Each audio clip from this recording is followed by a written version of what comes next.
now learn Pirkei Avos. Pirkei Avos. Okay, we began yesterday the second chapter of Pirkei Avos, but I have a little bit of a doubt if we really finished the first chapter. Do you remember? Did we finish it or not? For some reason, it's not in my mind. This is a statement by Rabbi Shimon ben Gamliel, the second Rabbi Shimon ben Gamliel. He said that the world stands on three things: on judgment, truth, and peace. We talked about that? We talked about that? I think we did. Huh?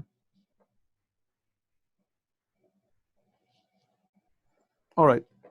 No answer, no reply? I think we did talk about it. Let's go. Now we are on the beginning of the second chapter of Pirkei Avos, and it begins with Rabbi Yehuda HaNasi. Rabbi Yehuda HaNasi was the son of this Rabbi Shimon ben Gamliel, the second one.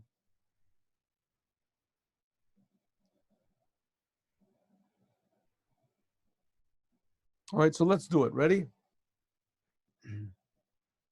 Yeah, that was the pre. Yeah. Okay, that's it. Right. Did we do that yesterday? I think we did we? Ezu derech yeshara sheyabor la'adam. What is the straight way that every person should choose? What is the straight way? What is the straight way? It's, of course, Torah mitzvahs is a straight way, but it's also how you do it. Does anybody remember, did we do this yesterday? I'm sorry, for some reason, I just don't remember. I did so many other things in between, and I prepared the class, so I don't remember if we actually did this or not. Any reply? Right. No, that's way into this. I think yesterday either we finished or we were still on chapter 2, number 1. Number 1, okay. That's right, we did this. I remember, I'm sorry, we did this. I'm sorry, now I'm getting back into it. Yes. That's good. That's where we are. You have to know that there are three things. We're down to the end. Over here it says you have to look at three things and you won't do a sin. You have to know what is above you.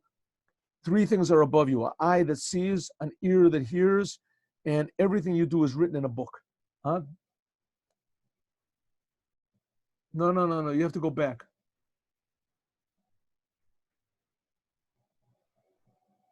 No, that's it. We're good. No. I'm sorry. I'm sorry. You were good. That was right. That's enough. Second line down. No, that's good. Stakel, b'shlosh devarim. Look at three things. Ve'ein ata bo, and you will not come to the hand of a sin. Right? To a sin. You have to know what is above you. An eye that sees, an ear that hears, and everything you do is written in a book. Let's do the Bartenura. Come, scroll down a little bit. Scroll down. Down. That's okay. What is this? What is this below that? Go a little bit lower. What do you have there? Scroll down a little bit more. What is this? Oh, it's just some other explanation. Huh? Okay, go back again. This is actually the one on the bottom. Yes. This one is, the book that I took it out of is Pirkei Avos and Kfar Chabad by the Rebbe. And I think that's the Rebbe's. Pirkei Avos. I think this part is, I guess, the Rebbe part. Right, but see, what they usually do is they pick like sichas from the Rebbe, and it's like things that the Rebbe added onto. The Rebbe is not explaining the simple meaning over here. He's just putting good lessons to learn. So let's go back here. Okay. Here we go. No. See, it doesn't say. That's why I didn't know what I was doing. Okay, let me just read it. The Kati is very good. The Kati says like this: you should know that there's an eye that sees. What does it mean, an eye that sees? Kids, calm down, kids. You should know that there is an eye that sees everything. Hashem sees everything. That says, Ki einav al darchei ish, like it says in Job, the book of Job. The eyes of God are on every person, and all of his steps God will see. And it also says that the ways of God, the ways of man are measured, and God sees everything. Also, there's an ear that hears. Shehi shomas kol devarecha. God hears everything you say, and He hears all of your thoughts. Like it says on Note Ozen Alo Yishma, the one who creates ears. You don't think that God can't hear? And it also says all of your deeds are written down. Galuyim v'yaduim lifnei Hashem. All of your deeds are known before God. Ki'ilu rishumim, as though they are written in a book. And some people say that these three things, you should know what's above you, means that you have to know that God exists. That's one. That's the first one. Because it says you should know there are three things, and then it says you should know what's above you. And is that one of the three or not? So some people say, yes, it is. You should know what is above you. Namely what? That God exists. That God exists. Number two, there's an eye that sees and an ear that hears. Namely what? That God reacts to what you do. Don't think that there's some sort of an amorphous God like, in the Eastern religions. It's important to God what you do. And all of your deeds are written in a book. What does this mean? If you do a sin, then it's impossible that you won't get punished for it. You have to pay. It's all written down in the ledger. If you do something wrong, you're going to pay. It's never erased unless a person does tshuva. A person has to get some sort of a punishment. The punishment could be that he just changes his attitude. That's it's a difficult thing.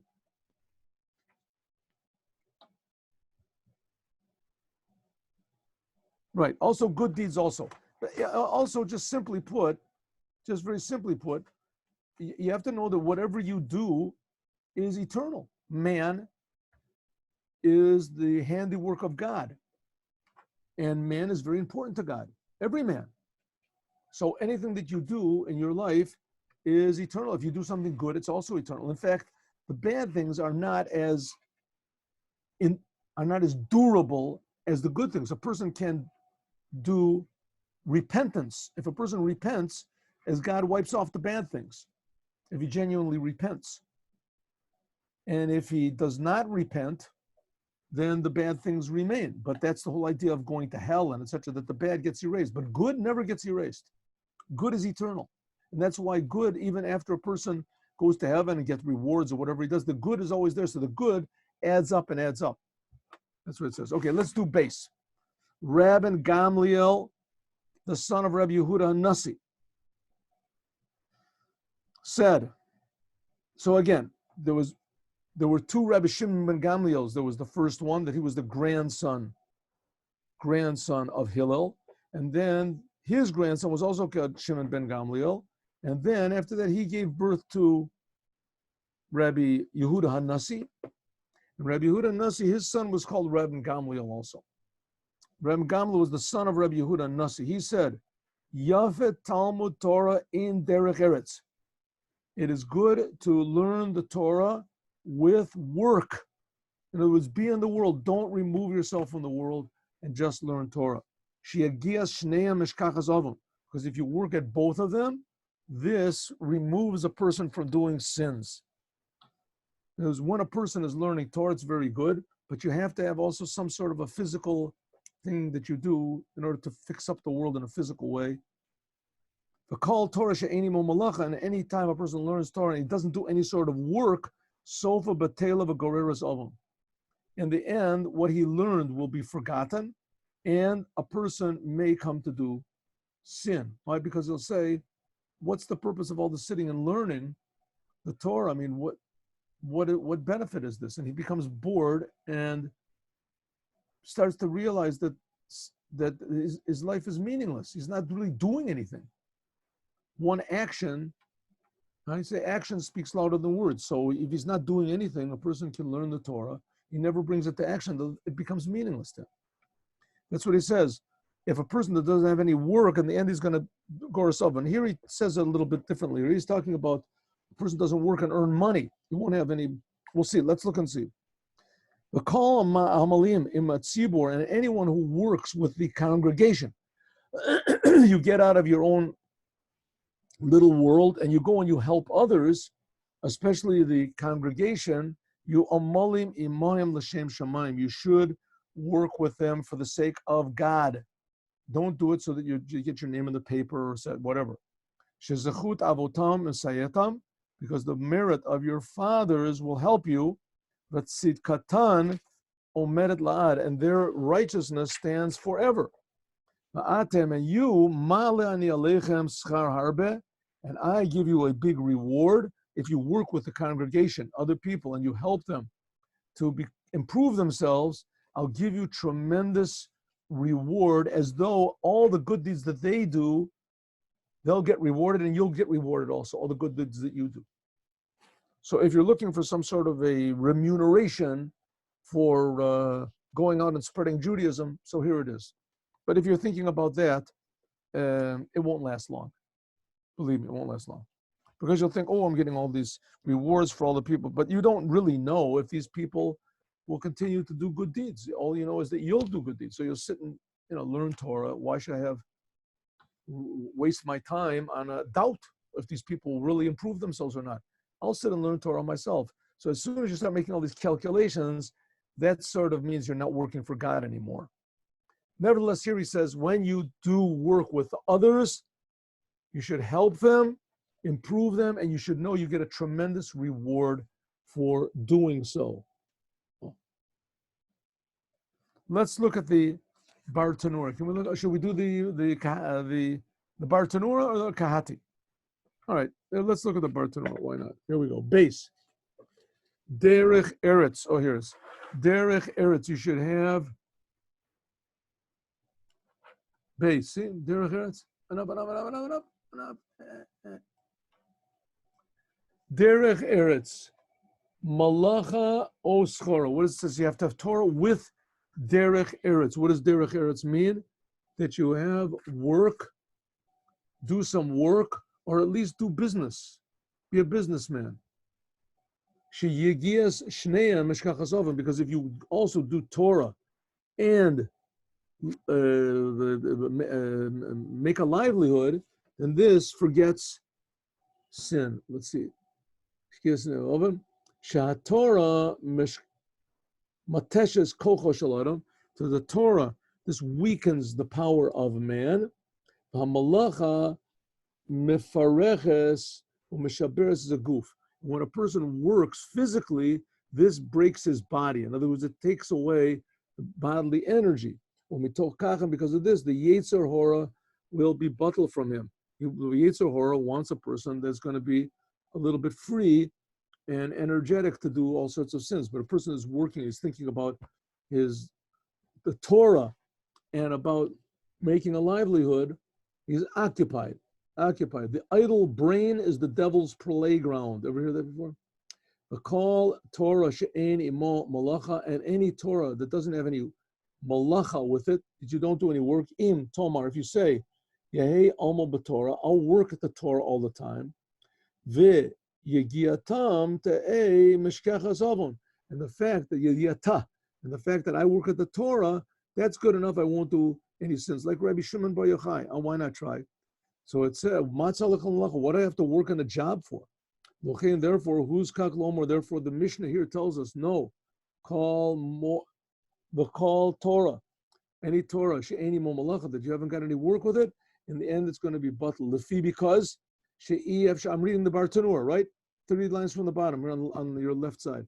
Because she'i efshar lo below mazonos, a person can't live without food. V'melastem esabrios. What are you going to do? If you don't work, you're going to end up stealing from people. Umeshkachas malomado, and you'll forget your work. Okay. I mean, there's let's not go into it too much, but there's ways that people can lie. They lie. They say they have yeshivas, they have institutions, they have this and that. And so that's basically stealing. That's why it says a person should try to work for his money separate. And if you look right in the beginning of Shabbos, the laws of Shabbos, it says that the great wise men in the time of the Tanaim, the Amoraim, they used to do a little bit of work for themselves. And there were others, not even in Shabbos, just regular Rabbi Yochanan, a Sandler, And there were the rabbis, they had jobs. They used to do a job. It's better to have a job and work together with learning Torah. If you work with the congregation, you should work with them for the sake of heaven. Let's go to the next page, please.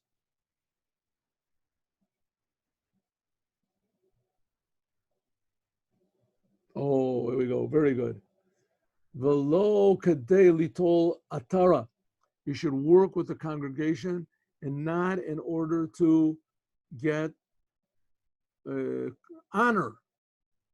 Lomer kach v'kach asiti b'shvil atzibur. And you can say, this is what I did for the congregation. You get your picture in a big paper, and when you die, the big rabbi comes and gives you a eulogy. And this is what, don't do it for that reason. Why should you do it? You should do it because you just do it the Shem Shemayim. You're doing it for the sake of Hashem. And there's a lot of Jews that are like that. It's very, very common. Very, very common. There are Jews that want absolutely there are a lot of Jews, even non-religious Jews, and they want no honor whatsoever. They shun it totally. They don't want to be interviewed. They don't want to, they're just doing it for the sake of values. It says the merit of your fathers will help you. Shezachut avotan shel tzibur, because the merit of the fathers of the tzibur. I'm going to go in the other room and get a Mishnah that has just Bartanura, and then you can look at this. I don't have to lean over and read it. Can I just give me 1 moment, please? I'll be right back. 1 moment. Less than 2 minutes, I hope.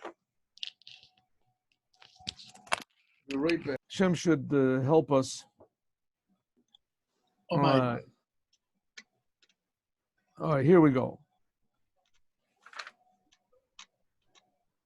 Now, there we go. Rabbi Gamliel, the son of Rabbi Yehuda and Nasi, said, it's good to learn Torah with Derech Eretz, right? It's good to learn Torah and also to work. And when you do work with the crowd, the congregation, you should do it for the sake of heaven and not in order to get all sorts of honor and attention and things like this. Why? Because when you work with a congregation, so you have the merits of all of the previous generations of the congregation. Like I said, that was from the Sikha of the Rebbe, if you remember, with Rebbe, was it? Eliezer ben Azariah in the Haggadah of Pesach. It's a Mishnah over there in Brachas. He said that I am like 70 years, and I didn't marry to see the same 70 years. He was only 18 years old, but he had the merit of his previous incarnation, who was Shmuel Hanavi, the prophet Shmuel. The Rebbe said, from this we can learn that good is eternal. As it says, same thing here. When you're working with a congregation, you should know that the good of the previous generations of their fathers and their forefathers, this stands for them. This is eternal. This will help those people who work with them. Yeshiva Ohr Tmimim, to bring out righteousness to light. So you should know that if you have any success with the congregation, it's not because of your own personal talents and abilities, but because of the merits of their forefathers that help you. And you, if you work with the congregation, then even though God says I'm doing it all, and the merit of the forefathers is doing it, but says God, but nevertheless, I will treat it as though you did it. Even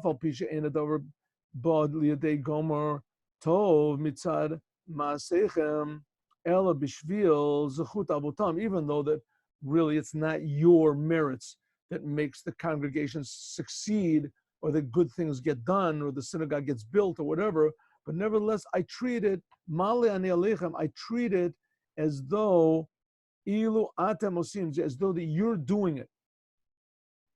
Hayeshua hazot b'Yisrael, that you're the one that caused this. Hoyo, because atem oskim l'shem shamayim, because you do it for the sake of heaven. So it is, what do we have? An amazing thing. God creates us, and God gives us the power to do good, and He encourages us to do good. But because we make that little thing called the choice, and our power of free choice also comes from God. But when we make the free choice, even if we're working day and night and all sorts of difficulties, God is the one that's giving us the power to do it, and He is creating us all the time to do it. And the success comes from Hashem. Don't we know too well that there's people that they work and they work and they work, and it just doesn't come out right? I mean, Bill Gates has $100 billion. It doesn't mean that he was working, 100 million times harder, or he's 100 million times smarter than somebody that has $1,000. No, of course, there's no. It's ridiculous. But it's God that's giving it to him. And he says, but if you're doing it for the sake of heaven, you're doing it for the sake of the truth, as I will give it to you, the merit, I will count it as though you did the whole thing yourself. Pirush Acher, another explanation, Kol Oskim Mitzibor, if you work with the congregation, Lahachriach, Ulakofet Tzibor, to force the congregation, like we just learned in the prophet Hosea. He was forcing the prophet. He said to the tzaddikim, talk to the people. The people don't want to do the right thing. How do they say? The masses are asses. People don't want to do the right thing. That's the nature of people. The davar mitzvah, but because there has to be someone that stands up and forces them all to do what's right. Tzedakah, to give charity, or lepidyon shavuim, or to help release prisoners, to give charity. You should work with them for the sake of heaven, that the merit of the forefathers of the congregation, that's what helps them. That